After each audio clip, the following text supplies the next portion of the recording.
Okay, so for the benefit of anybody that has never played a MOBA, if this is the first video you're watching, I'm gonna go over the creep, followed by stacking and pulling. All these terms are obviously things that you need to know, not only as a player, but especially as a support.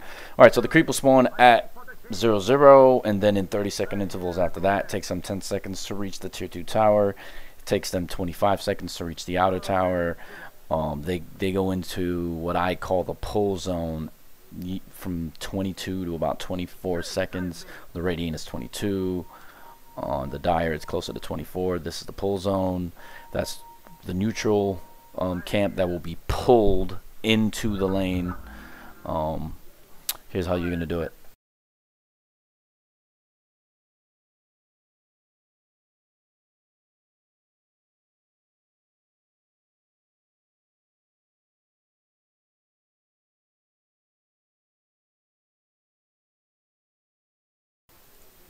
Okay guys, this is what we call a stack.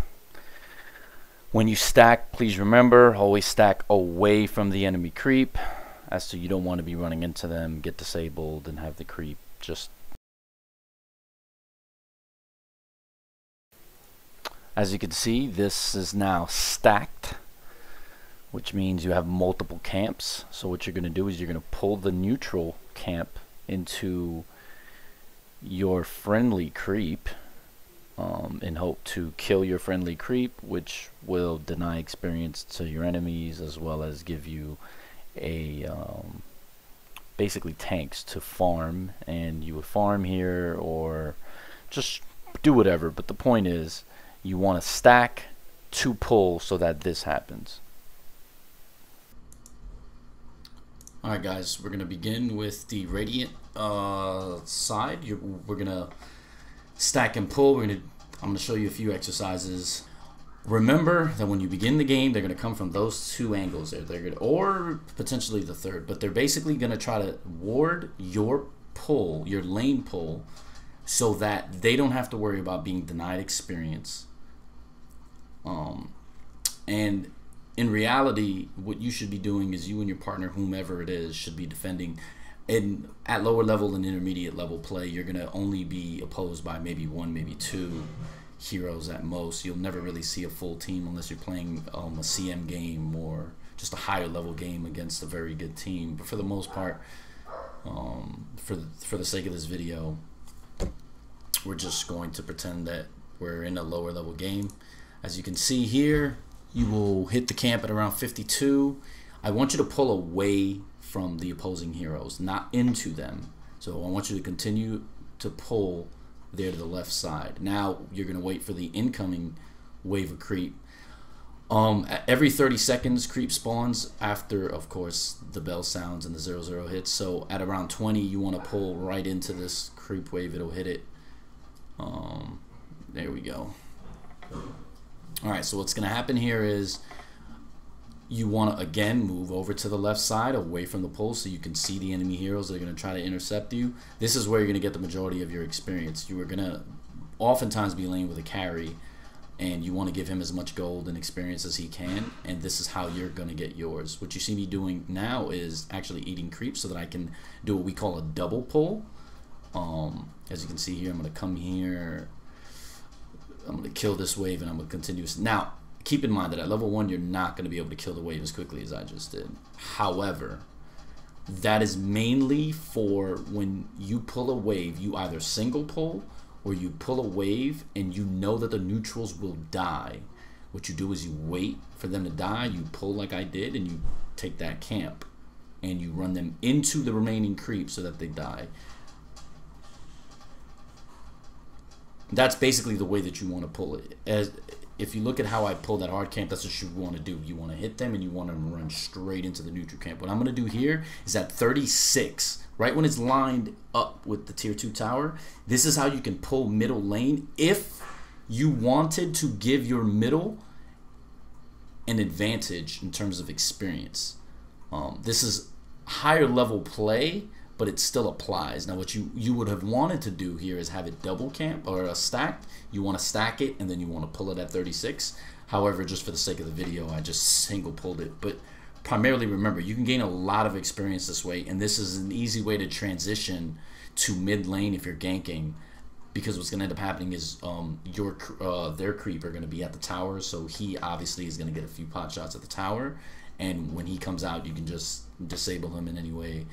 I'm going to pull the hard camp. You can pull the hard camp, since the tier 3 is where the creep pretty much spawn, and every 30 seconds they spawn at around 31, 32. Really 32, because as you see here, I'm going to be a little bit late, but I wanted to just give you guys a little taste of, you know, all the potential camps you can pull on this side. This is definitely an advanced pull, but I just want you guys to have the knowledge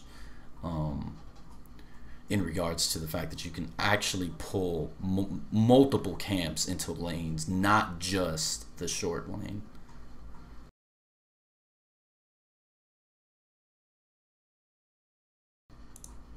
All right, now I'm going to show you how to pull from the dire side.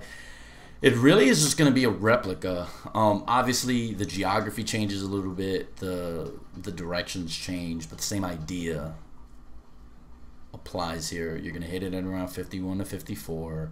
You're going to pull away from the enemy heroes, not towards them.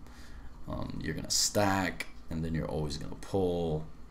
Not always, because if you look, you're still protected by the tower in your lane, but use your best judgment. If it's at the halfway mark, you definitely want to pull. If it's anywhere, you know, close to your tower but not being hit by a tower, you're pretty safe, so it's pretty good for you not to pull. You can just wait, but for the sake of the video, of course, we're just going to show you how to pull. So this is what you should be doing. This is how you should be farming as a 5, as a hard support.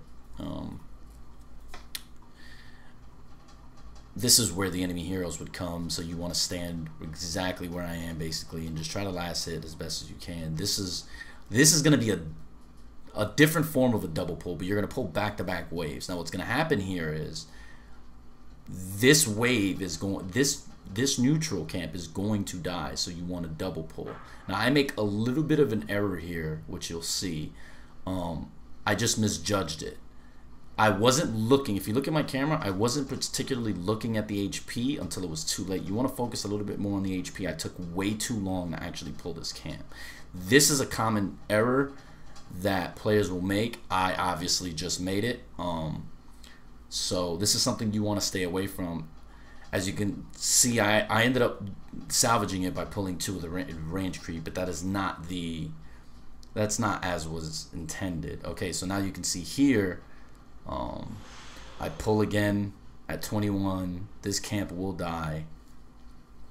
So what I'm gonna have to do is make sure I get it right this time and not screw up, because I don't want to push my lane, and I want to make sure that, you know, obviously I do the best job that I can. So I pull it on time and in perfect unison with the death of the original neutral camp. Then, as you can see, now the others follow, and that's pretty much all she wrote. The next part of this video will be the hard camp pull into the lane, which is extremely important. At around when it's around 50, or excuse me, 50, 23, 24, around where the creeper about to hit the tower, you want to actually pull it. But just make sure, if there's a magic number, it is around 23. You hit the camp at 23 and you proceed directly to the lane to cut them off. That is a hard camp pull on the dire side. Very, very important.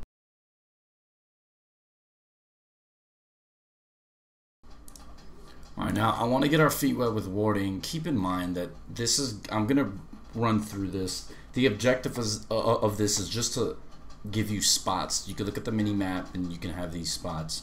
There'll be an extensive warding guide somewhere down the road, but for now, as the 5, I just want you to keep these spots on the primary. Alright, well, again, you have the 2 access lanes that they can come through. You want to protect yourself there, but here's where you're warding.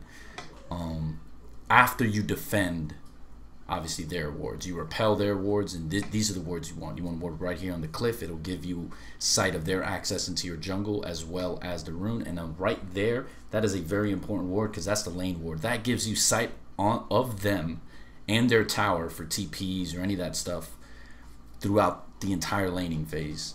both of them are crucial wards when you are supporting a carry. You can place a ward at Roshan here. I'm obviously using sentries since I can't have that many wards as natural ward spots. You can also ward here. All 4 of those are legitimate, you know, beginner, intermediate place to ward. If you want to place a sentry, place it here. This will give you 3 of the 4 spots. The spot right there to my right, the uphill by their ancients, and right on top of the walkway at Roshan. However, it won't see that one right there, which I walked by. But for the most part, if you place a sentry there in the middle, you can de-ward any of those 3 spots that they may have potentially warded on. Obviously, the one a little bit to the left of that is more of a spot where you would ward, but sometimes they do ward, but don't really.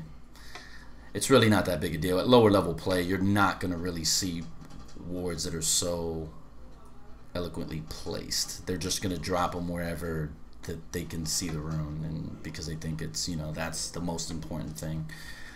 If you wanted a ward for your mid, that's the ward I would place right there where I placed the observer ward, right next to your ancients. I believe it gives you offensive and defensive sight, but you can, you know, ward in those other 2 places as well as right there, right above that lane. That's a ward for your mid to see their mid on the uphill, for whatever reason, to do damage, to see any impending ganks from the dire jungle into your lane. You can also ward right there or right up here in the cliff. You are less likely to be de-warded on the cliff, which is why I place an observer and not a sentry. You can also ward over here, but keep in mind this ward will not see the rune. If you are going to ward for your suicide laner, you want to ward right there. You can also ward right here if you know you already have wards bottom. You can also ward here if you know there's a ganker in the jungle. I don't believe I placed it. Yes, I did. Right there. Those are, if, I mean, again, keep in mind, look at the mini map. These are all the potential early game ward spots that you can place, both offensively and defensively. If there's an enchantress or Chen ganking in the jungle with smokes and constantly beating up your mid lane, you can place a sentry or a ward right there where I was, where I opened the cursor. For now, I'm just going to continue pushing just because I can. But again, I want you guys to focus on the mini-map, not what I'm doing on my screen. Look at the mini-map. These mini-map, all of these are wards where you can place. Now, these are pushing wards with all tier 1s down. You can place it right there because, again, it'll give you sight on what's behind the tower a little bit, as well as any incoming TPs. You want to place a ward behind you. You can also place sentries there as well. And you can place a ward here. Those wards, that circle I made, were really just because you want to have all the angles protected where they can gank you. So that ward right there by the tower, we'll see behind this tower. This ward right here, that's another blind spot. That's basically the window that they have in the area, the surface area that they have to gank you. So you want to make sure that you have the sight there when you're pushing, and you know it's going to be a 5-on-5 push action, not when, you know, heroes are dead. Obviously, you don't need to place those wards, but this is just for when you know it's going to be a 5-on-5 defense of the base on their side, and you want to offensively take their lanes. These are the wards, or take their mid. These are the wards that you can place in order to prevent them from being able to get the jump on you. You'll cover all your angles this way. Now I'm gonna show you where to ward, what to do when you are pushing the top lane. Okay, so you would hopefully want to have these wards already. You're gonna place a ward there, which will see the connection from the river behind you, and you want to place a ward on that hill.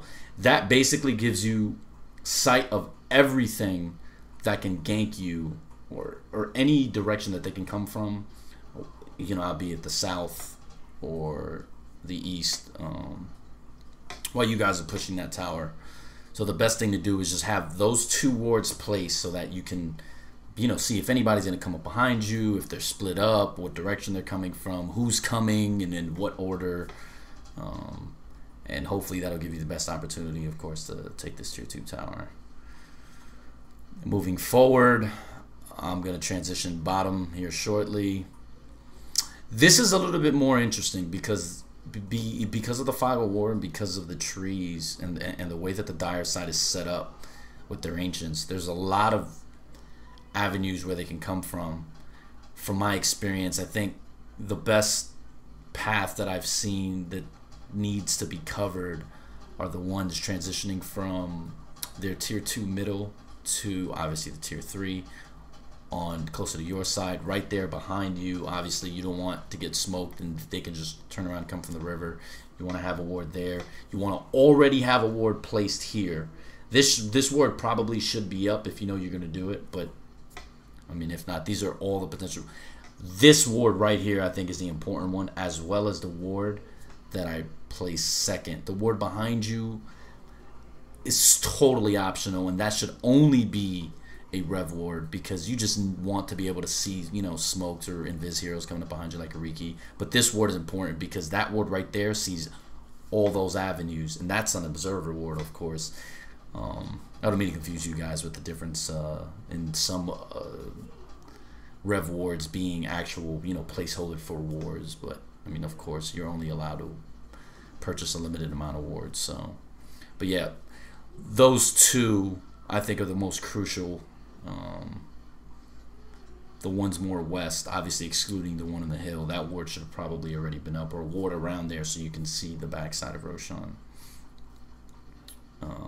As you can see, yeah, obviously couldn't buy more wards, which is why some of it's a little confusing. But again, take a look at the map. Those two wards closest to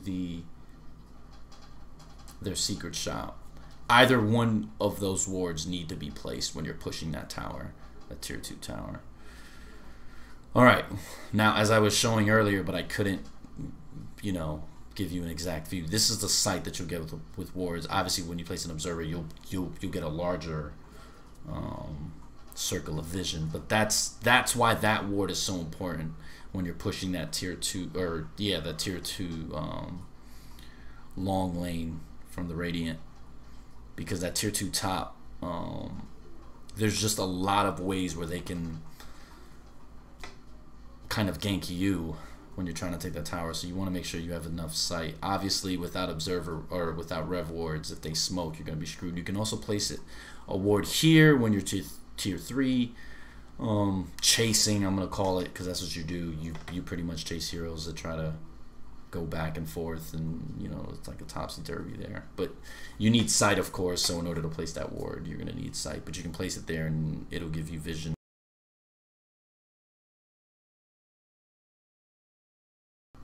Alright, these are wards for the Dire. Now, if you are a support on the Dire side, these are the wards that you want to place. You want to place one at the rune, and you want to place one right there above those steps. Again, that will give you sight of the tower and any TPs and where they are at all times when you're stacking and pulling.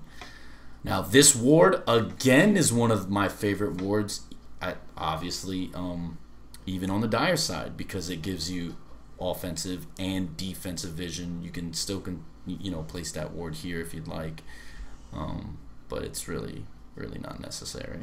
You probably don't want to place both the ward at the rune and then at the ancients at the same time in unison, but those are the two potential ward spots.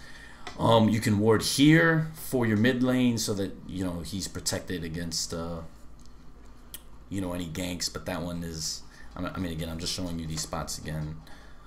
These both work. This ward is probably the best ward for the Dire side if you're going to ward the bottom. But like I said, these are again very common wards for lower level play and stuff. And you can place a counter ward here, and you will again see the 3 that I was discussing. You won't see that one right there at the bottom left of the screen, but it's, you know, I mean, it doesn't matter. For the sake of this, we're just gonna run through this again so you guys can have it embedded in your head that these are the potential ward spots that you can place. You can also place a sentry there, that'll catch that one there, but you know, it is what it is. Now we are moving on to the Dire pushing. So again, if you're gonna take the bottom tower, you can place a ward here to see anybody coming up. You can also and as you can read, this is for bot wards when pushing, as I previously mentioned. You can also maybe have a ward here, well, that ward should already be up. So those are the 2 wards that you should see. This is a ward where you want to place if you have the opportunity to, because this will give you, obviously, that, and the ward next to that bot tower will give you complete vision of anybody coming to defend it at any angle from anywhere on the map, albeit the Radiant small camp transitioning through their jungle or straight from the tier 2. As you can see, don't really worry about what I'm doing. I'm just running around like a doofus. Pay attention to the mini map. This is what's most important for support players. Anybody running the 5, you need to know these spots. Now, when pushing this tower, you want a ward behind you where you place it for the tier 1. That ward will still suffice. You probably would want a rev ward as well in case any smokes come from the opposing side, the small camp all the way around. But you want to also maybe have a ward there as well already set. So if you have a Furion or anybody that could have gotten over there, you want to place that ward. But that ward specifically is to protect both, or to take both the tier 2 middle and tier 2 bottom. If you're going to push middle, you can definitely ward that the hill above that tier 2 camp, because it will give you vision of anybody behind there waiting. So if there's a pudge on the other team, you can look for incoming hooks, or you can, again, see how many heroes are there, what angles they're coming from, who's coming from where, and all that stuff. You will also be able to see anybody hiding in the jungle like a pudge or whomever trying to hook. So again, keep an eye on the mini map. Keep these placeholder wards in your head. When you're gonna push this tier 3, I always like to put a sentry back there because of smoke, or smokes, or invis heroes and your blind side. You can just place a sentry there. You don't need to place a ward. I feel wards are wasted. That's probably the only, this in my opinion is the easiest tower to push, because it can only come from 2 directions: behind you, obviously, or in front of you. And behind you, I don't mean behind you the long way going towards the tower. I mean actually that access where you put the rev ward, because they're going to obviously try to get tricky, or they're just going to man up and come from the front. Every time you take down a tower, please place a sentry or an observer ward. Place a sentry if you're the team that got their tower pushed. Make sure you have a sentry there in case of people trying to smoke in and backdoor, or invis heroes looking to gank, like a Nyx or a Riki or Gondar or some stuff. But if you are on the other team, you want to have a observer ward there so that you can see the action in the base.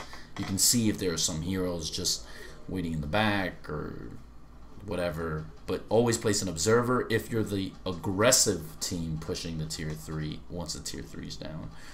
Or place a sentry if you're the defensive team after that tower goes down.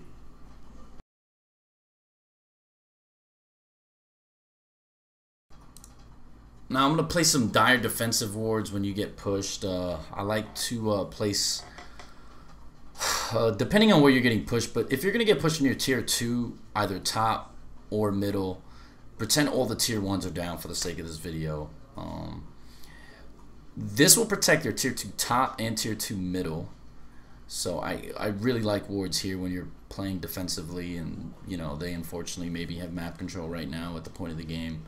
So you're going to want to do this. You're going to want to place, obviously, these 2 wards here. This will protect the dire, like I said, the dire top tier 2 or the dire bottom. And if your tier 1 is up, or yeah, if your tier 1 is up mid lane, this will always help. The tier 3, you want to place this ward. This ward, again, is to protect all avenues in there by the ancients, since there's a lot of trees and there's a lot of alleys. And it's both helpful offensively if you're radiant pushing, and defensively if you're dire defending. Again, these are wards that probably should already be placed if you're on the defensive. Those 2 wards right there will protect you from these 2 avenues. Again, look at the mini map, not on Furion. Now, let's just say for the sake of this, you only have tier 3. You only have your tier 3 towers. You want to make sure you okay, I'm assuming in this yeah, okay. So all of their lanes are pushing in. You're being pushed. They just finished Roshan or whatever.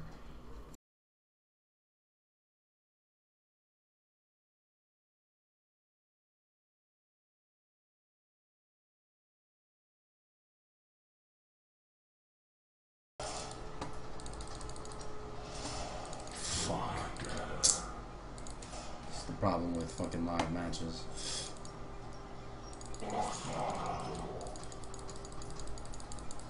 Alright, Steve, we'll just start it from here. Alright, well, as you can see, the game has already begun. Unfortunately, there was a lot of pauses and, you know, a lot of stuff going on in the beginning. But he's beginning to stack and pull. He's doing everything that we learned in part 1. This is going to be less instructional and just more flexible in terms of you're going to watch him just play a game, apply all the techniques that we did in part 1, and he's going to apply them into his actual game while still playing a free-form game and not being bound by the constrictions of, you know, Mark do this, Mark do that.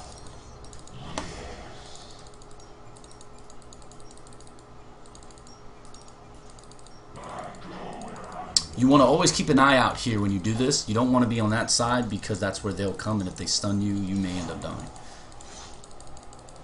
And you don't want to cut in front of creep like that and get killed. And I don't think he likes the fact that you're pulling.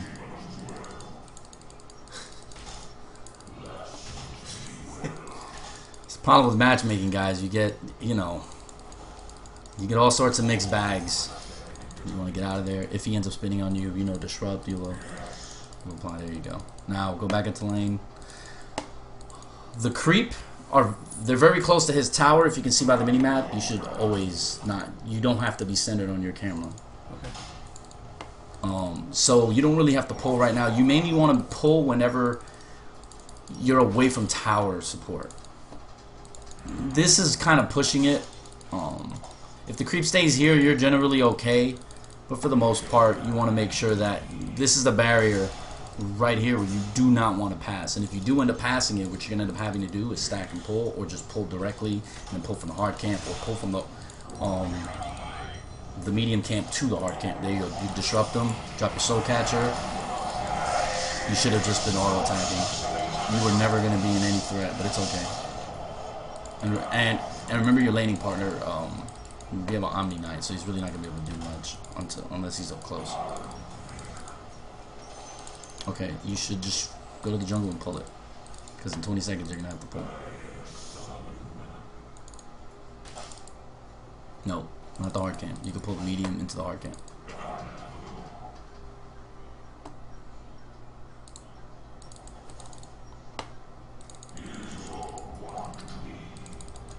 Need a tree, just in case. You always want to be capped off in your health. You don't want to run the risk of being too low and they jump on you and you're dead. Now you gotta go. You gotta hit him and run. This is gonna be a very, very short time for him. Yep. Now, the moment you're here, start attacking that creep.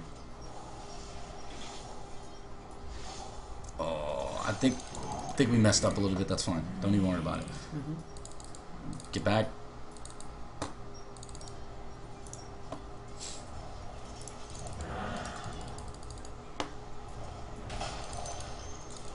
Also, another thing you can improve on is your camera work. Like, when you're making a pull like that, you took a blind guess, and I took a blind guess, because you're not looking at the health. Remember, we were talking about the...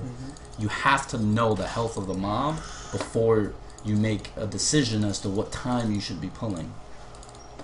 You should buy your boots. But look at the time. Actually, it's 5:23. So what should you be purchasing here soon in a few minutes? Or in a few seconds? Wards. So... Hotkey the courier. Use the hotkey. Use the courier. Oh, the courier's on route to middle with boots. Harass. Anytime you're in lane, you want to make sure you harass. You're stacking and pulling so that your solo can get the experience. Obviously, this wasn't the appropriate hero to apply those techniques with, because, I mean, Omni Knight really can't get aggressive with the extra levels. He can, but in the lower bracket like this, most of them really aren't. They play very defensive. But still, you applied good technique. Let's take a focus on Omni Knight's levels. What level is he? He's 4. And he missed the first minute and 30-something seconds due to, I'm not sure if you guys caught that on the time. He DC'd, and apparently somebody on his team was unpausing. So unfortunately, you get this sort of mixed up here. But normally he would be around level 6. You know, level up disruption. Use the courier. Bring the wards. Now, you gotta click back. They're about to engage. There you go. Nope, not just drop Soul Catcher. Just drop Soul Catcher. Oh, there you go. Did you disrupt? Yeah, you disrupted. Wow, you still got him. Nice. Did you end up disrupting the CK? No. Are you sure? Dropped the Soul Catcher. Okay. Because you disrupted somebody, and I don't think you got Jug. You actually got CK. Maybe. But don't disrupt somebody that's already getting hit by wards. By the wards. Yeah, no, I waited for the wards to come down. So. But the wards were already down, and you disrupted while he's in it, so he doesn't take damage. I don't think I hit him because you did hit him. I think I got a creep. Because you made illusions of him, so you did hit him. Okay, so then I did hit him. That's a no-go. Go place the wards.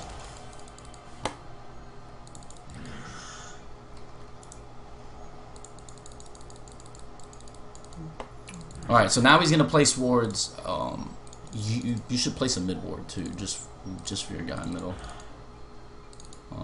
Yeah, place that one right there, and then just place one in your lane. Yep, and you need to get your boots as soon as possible at this point. You want to go up. You want to look at your lane partner. Since you're going up, you're generally not going to be in trouble at this point because you see the two people bottom at the tower. Well, not currently at the moment, but they were when I was paying attention for you. Go to the side shop, get your boots. I mean, if you want to engage, you can, but you got to be very careful because you guys are really close to the tower. They're going to escape, and if he jumps on him, you got to be ready. Yeah. Disrupt him. Disrupt him. There you go. I meant Omni Knight, but I should have actually said something. I apologize. Now, you want to keep running. Don't worry about it. I don't know why he thinks he's Braveheart, but alright. I think at this point you should use your health pot and pour. If you're in a situation like this where you're not really winning your lane and you're technically not really losing your lane, if you look at your map, you, if you're paying attention to his map, the bottom lane seemed to have been struggling throughout this time period, so therefore this is a good point for him to start moving. You gotta wait for your team. You can't play the Lone Ranger as a support here. Yeah, there you go. Also, place a ward for them. Excellent job. Don't just now you can disrupt them and soul catch them. You don't want to do it when everyone's engaging right away, but you want to make sure you do it within a relatively good period of time. I know, but you still have to make the play, is what I'm saying. You have to apply like some sort of pressure by getting a few auto attacks in, but don't do it right away because what happens if, well, in this case you don't have, but say somebody has a skill shot, you know they're going to try to land it first. You want to give them the opportunity to make the play, and then you just make sure they can't get away.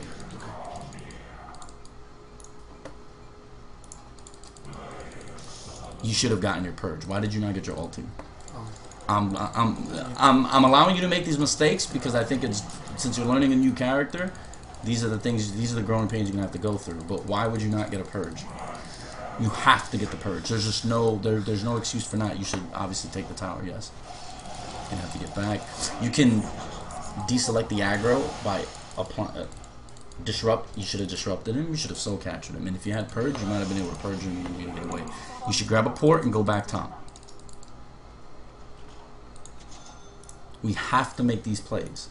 These are plays we have to make. There's just no excuse for us not making. Probably wanted to port middle because of the gank that's going on. Look at your mid gank. There you go. And that's your lane. There was no miss call in your lane. Even though you leave your lane, you should always call miss.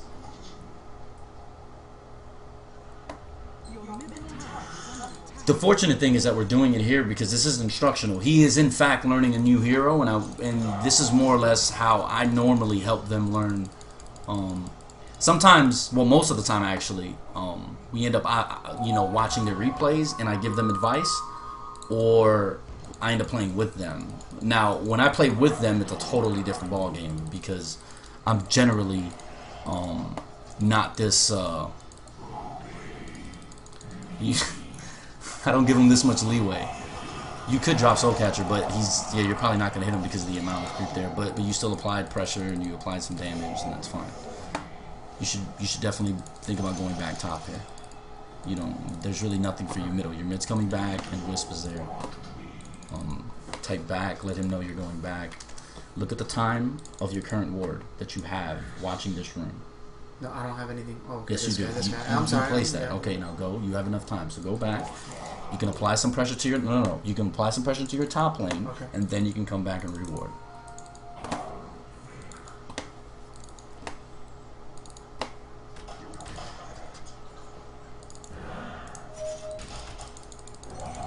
Oh, nice. You're gonna disrupt them. You should have went. Oh man, this hurts. This hurts so deep. How I'm gonna correct the movement is like this. I want you to go back into the jungle, and I want you to go back into the jungle. No. The way you came. Okay, so if a player, no, give me the thing real quick. If a player is coming this way, Mark, right, and he's already here, and he's having the lead, why would you trail behind him? Right, you play football, right? Like, you understand, as a DB, you have to cut the angle. Yeah. Why not cut the angle this way? Instead of chasing, you trailed him, and you could have easily just cut him off. Okay. Don't do that. Like, just cut them off. Just sit there top and farm top. It looks like bottom's okay if you look at the mini-map. You want to be by your creep. If Juggernaut has his ulti, he will kill you. You want to be around as many creep as you possibly can, and if he does ult, make sure to disrupt yourself immediately. I think double tap. The double tap is on, or the double cast is on, so immediately you can do that. And he's way out of position. You're not even going to be able to help him. Get out of there. You're going to end up killing yourself if he decides to chase you and ult you. Let him die. That's a boneheaded play that he made. That it's not your responsibility. Go replace that ward top room. You better disrupt this time. Never mind. You're good. Just keep running. He won't be able to catch you. And he's probably going to flame you to all hell, but to be honest, that's a losing situation for you, and you should never, ever assist anybody that's on a suicide mission, in my opinion.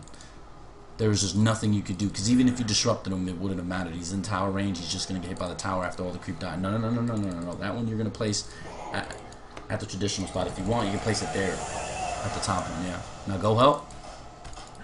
Drop Soul Catcher first. See, you don't have your ulti. This is a problem. Now disrupt your Shadow Shaman if you can. Disrupt somebody, Mark. Disrupt somebody. Thank you.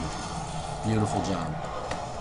You could, at that point, it could be anybody, because it's still gonna do what you want it to do. But you have to get faster with this, and make sure you get purged this time. Thank you. All right. So here's a little bit of a tricky spot, right? It's good that you're going to get wards. You're also going to want to get counter wards at this point. Now we're going to want to do the counter warding exercise that we did in part 1. You're going to want to apply that here at Roche. You want to make sure to always have sight up on Roche. Make sure to take their sight on as well. And remember my rule: you never place 2 wards in the same spot. They're always supposed to cover different points. So buy a TP. You're going to TP out. They took middle. You can port middle, that's fine. You can defend the tier 2. I don't really think it needs defending, but it's fine. This is how you'll make up some of your free farm and stuff.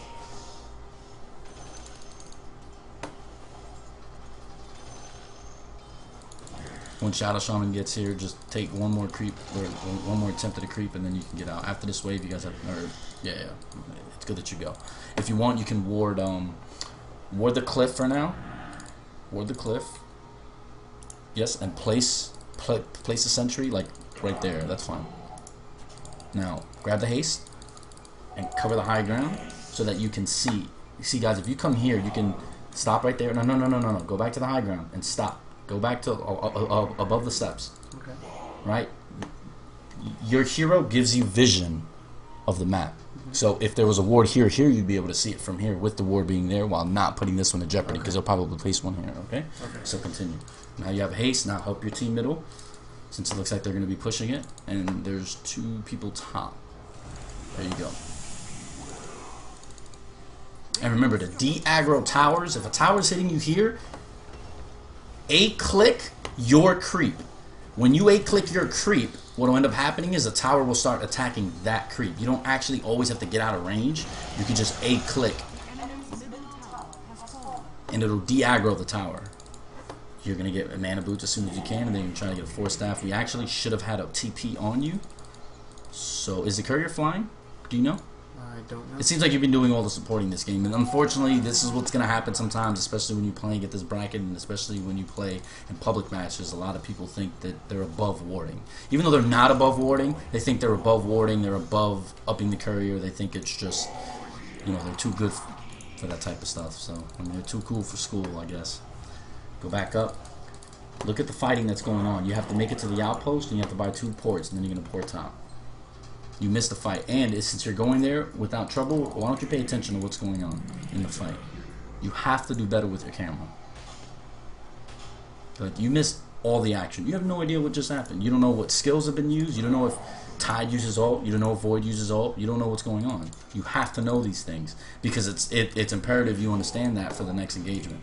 Now go to that. Go to your tier 1 tower. I understand you think you want to push. I wouldn't push with Doombringer. Doombringer's not pushing shit. Okay. Especially by himself. Port to your tier 1 tower, the lane that you were in.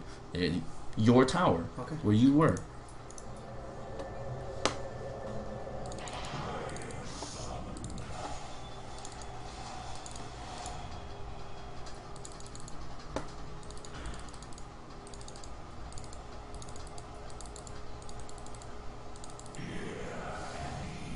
Counter ward the top rune since you still have the vision.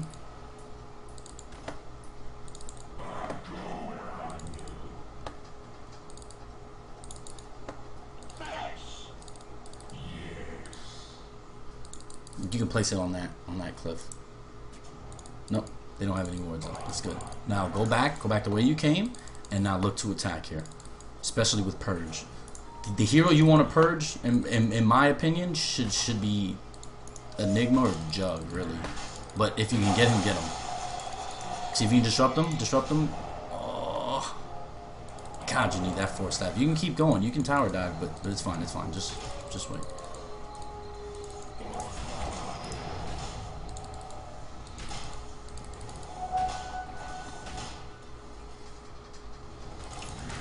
There's 3 there, and there's. I think your Shadow Storm's about to die. Oh, you can you could have dove him. You can purge from a distance too. Okay. Don't be afraid to pull the trigger. You have numbers. Well, sort of. Wait, come back here. Yeah, that's a good observation. There you go. You can purge him. Okay. Yep. Purge him. Okay, you disrupted him.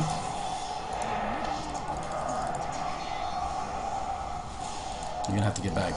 Yeah. It's not the engagement I wanted for you. You're gonna have. Oh, wait. Keep going. Oh, wow. That's speed. That tether is too good, man. Alright, keep going. Level up your disruption.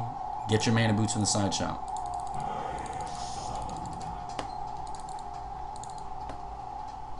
Alright. So now you're gonna place the wards since. You've taken all their tier 1 towers. Now you place the wards in the 2nd level exactly because you guys have established map control at this point. Use your boots on cooldown. All right, now you're gonna place a ward on top rune. You're probably gonna place it in the same spot, but you gotta be careful. Look, yeah, you see that, right? You see that? Yeah. Okay. All right. Just gonna wait.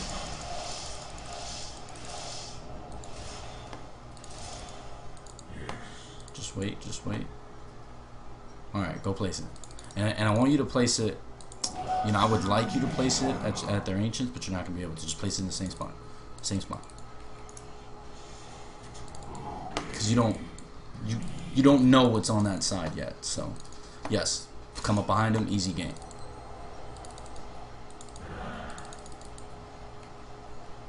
Nope, now you want to get back. And if he ults you, you're dead.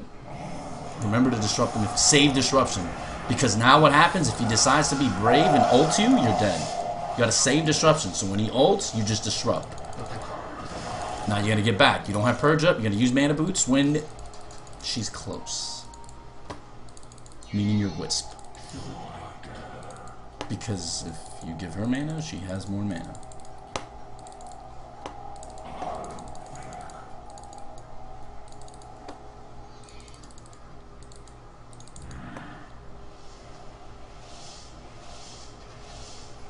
a rather interesting game. I'm not really sure how it's going to turn out, considering you guys don't really have the late game to compete, but done well early. I just don't know if it's sustainable to continue to not push like this.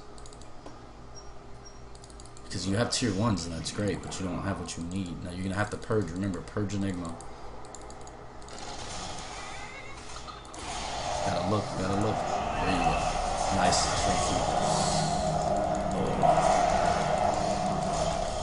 Apply your mana boots. That is the latest ultimate I've ever seen in a while. Alright, good job. That's fine. You died. You and Doom died. Alright, good work. You're going to buy another teleport. As soon as you get the money, you're going to buy more wards.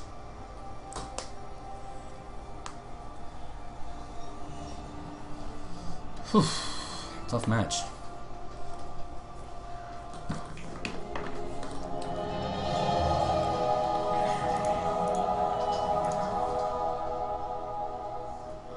You're going to push top of your team?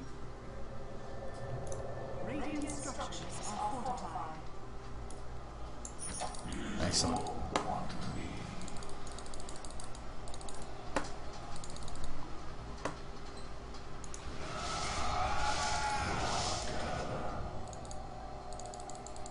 Use your mana boots when they're close. When you're close to them, like now. Oh, he's going back to base, but yeah, get back. Oh shit, she's screwed at this point because the wave is gonna push up. You got to start using your map focus. Look at put Doom on follow if you need to, and then look at what's going on with your team. You're not using your mini map. You need to use your mini map. She's gonna die. Really? Because I can't see her. There you go. Like you need to be able to move. No. Yeah, you need to be able to move while also being able to focus on the action that's going on. Turn around, disrupt him. He gave you repel. He basically gave you a free BKB. Look, they're right under you. You missed them on the mini map. They're literally right behind you. They're right here. No, they're right behind you. You missed them on the mini map. They were literally right by the medium camp, and now look, they're right on you again. You can just... You gotta disrupt yourself now. I purged. Oh, man. This is a rough one.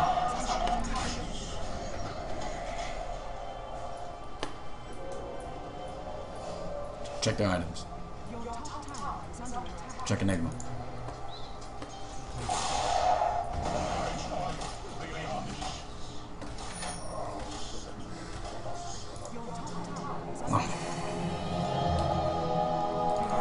Fireworks.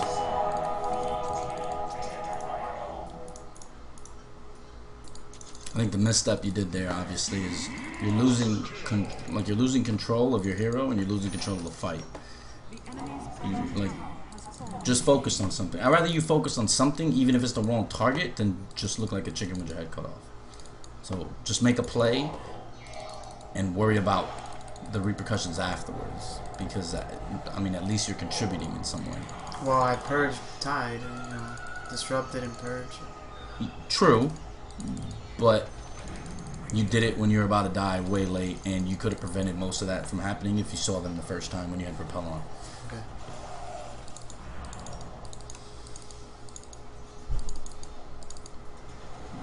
Once this wave pushes, go to the side shop, buy another ward. You want to port with Shadow Storm, and you should probably instruct the team that they need to stick together because they're losing this game, believe it or not.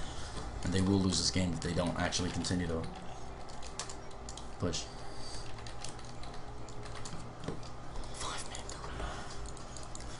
I'm sure that's not the instruction that I think they'll understand, considering they should have known that in the first place. But yeah, after this, you're gonna get back. Oof. Go mid. Just port with your team. And just tell them, emphasize to them, they need to stay together.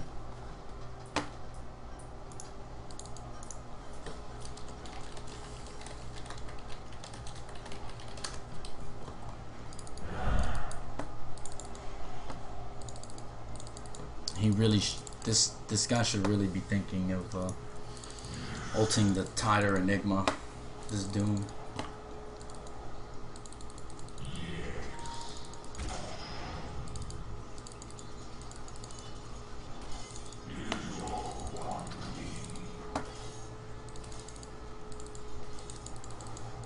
Place a ward at their ancients now. You have a window. Because that guy's being chased. Look at your mini-map. Do you see what's going on? I see in the... Yeah? Do you want me to place it here? Yes, just hurry up. You gotta be fast. You're missing all of the action. Now you have to get back. And you might die now because of this. Oh. Mark. Regardless of the fact that you don't know how to play this hero, it's irrelevant. What's more important is that you understand your camera work seriously needs improvement. Regardless if you're on Veno, or you're on CM, or you're on any other support character that you feel comfortable with, you have to improve at that. Because you literally were trying to place a ward, not knowing that there was literally a 5-minute fight that you were missing because you're too busy running around observing Shadow Demon's ass. His ass isn't that good looking that you should be on him all the time.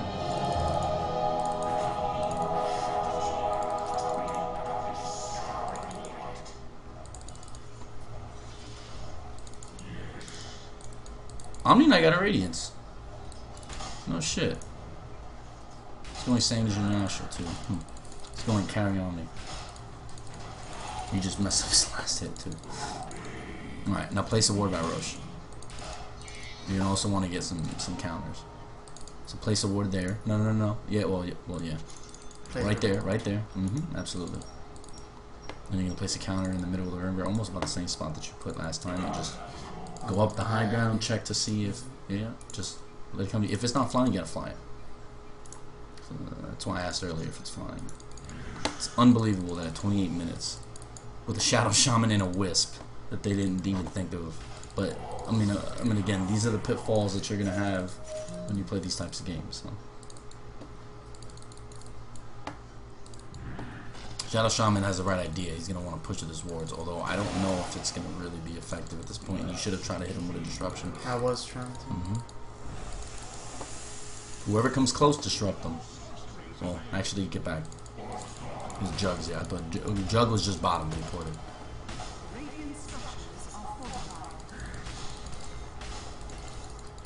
You want to save the disruption. Now, get that Jug. No, never mind, just purge him. Just purge him. He'll die anyway, but just make sure he's dead. Ideally, you want to say that for somebody else, but without him, their team fight right now is going to slack. Oh, she could have disrupted him. I knew what you were trying to do. Yeah. Oh, you're actually protected by his ulti, which was excellent timing, even though I don't think he really anticipated it to happen that way. Nice. Drop Soul Catcher. You may get lucky and get one. You don't have to disrupt anybody. Oh, there you go. You guys actually pulled this one out of your asses. Unbelievable. You can disrupt him. You can drop Soul Catcher. Ready, set, go. You have to be ready. Alright. I was hoping somebody would get there. That's fine. Alright. You're going to need more wards. Get the wards. Place a ward in the God spot. Place also a ward on there.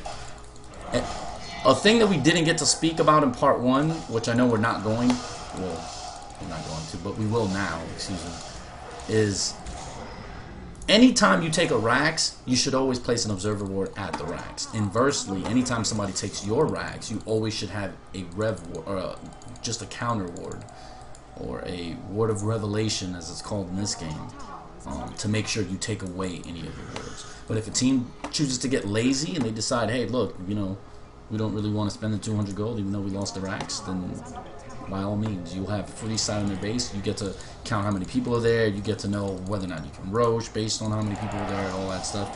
I don't know. I hit the wrong key. Use Mana Boots. There you go. Good stuff. You're going to need counter wards as soon as you can. I mean, Observer wards as soon as you can.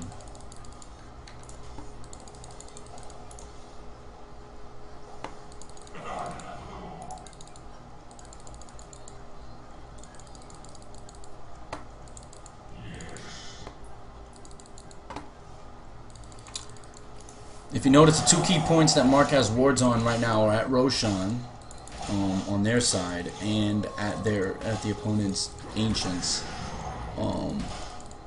Whenever they start deciding to go bottom, he will more than likely place wards in their jungle and at the what we like to call the God spot as well. Your team really needs to stick together. Teamwork is about the only way you guys are gonna win this. I mean, you guys have a decent lead now because Omni Knight went straight up carry and they don't really have an answer for that right now. There you go. Look. There you go, bro. Hex, hold. Dude, Soul Catcher. Don't disrupt him.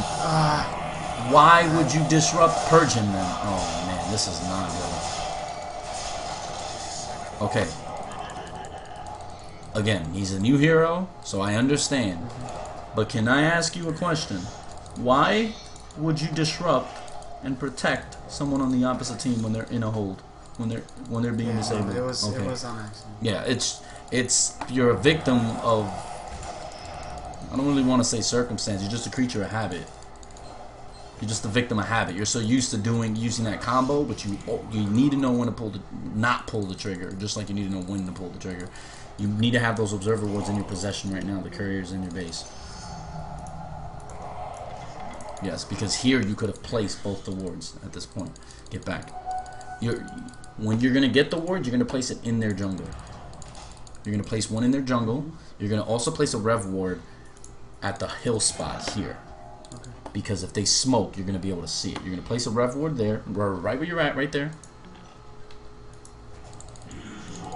When you get the ward, you're gonna go in their jungle and place it in your spot, in the spot you like, in that big rock. That's fine. So he's protecting his team from Roshan, or at least having the sight up so that if they smoke or they just run straight through, he'll have complete control of what happens in this fight, from not only his position but the fact that obviously his team will be aware. Oh crap! Look, there's smoke. They're coming. So, and then if they just can't see that, then I mean, there's really nothing to say. They just, you know, place it at the God spot. You have your team there. You shouldn't go that way. You should go that way. Yes, and you also have. There you go. This is about one of the only spots in the game where it's okay to place a double ward. And on the other one, you can place it there. Place the other one. There you go.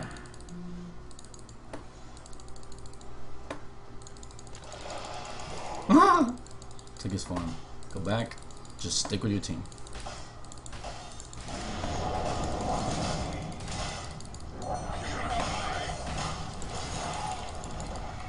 Oh, you gotta look forward. Look forward. Look at the action that's going on.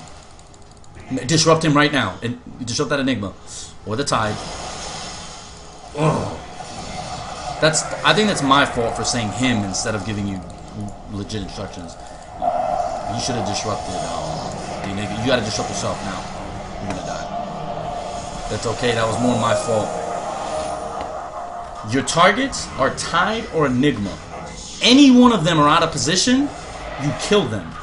You disrupt them so that they can't set up, especially Enigma is mainly who you want to disrupt, because you're gonna disrupt that black hole. The black hole. So I will take complete responsibility for that by confusing you by saying him. Although, as I said earlier, you know, your two responsibilities here are disrupting the Tide and the Enigma.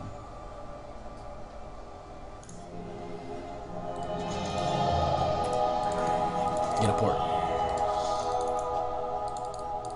You're gonna place it in their Ancients. You're gonna place the next ward in their Ancients, and then you're gonna place it in the middle where their Rax was. If you get the opportunity. You don't have to kill yourself to do it, though. It's important, but it's definitely not worth a life at this point. And this is pretty risky. It's good that you're being apprehensive. Why he's being apprehensive is if he goes there and say after they kill this creep wave, They went back like they go to their Ancients or go to the top rune, and he'll be caught out of position and he'll die. So it's good that he's you know, it's good that he has some reservation about his next move because it could have been, you know, just a loss. And at this point, you know, if the Radiant are up 1, I think they can easily push any tower they would like. Go and place it now.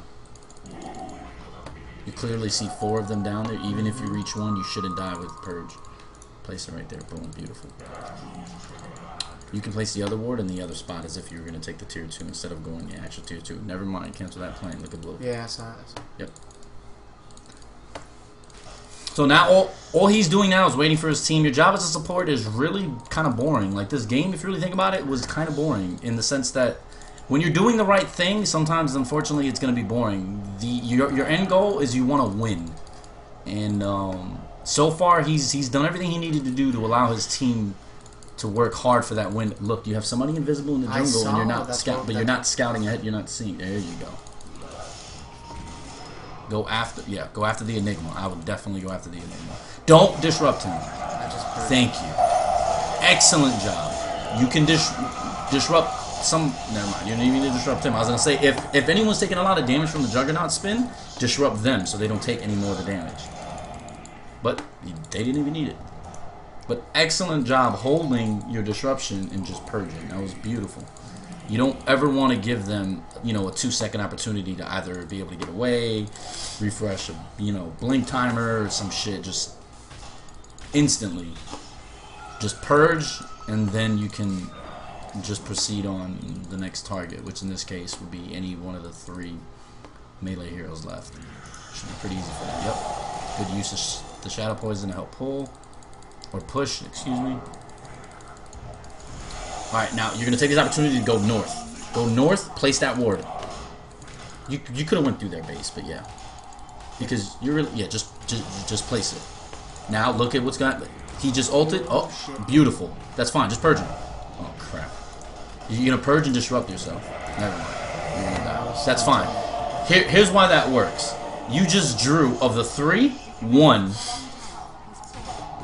So you literally took 33% of their total team fight, and your team dominated with the overwhelming numbers, the 4-2. So technically you died by being quote-unquote out of position, but it was for a purpose. The purpose was to place the ward so that since you're definitely not going to be needed to push, you have other heroes to push, you can place the ward, have the sight, and then what ended up happening was it was a blessing in disguise. He killed you.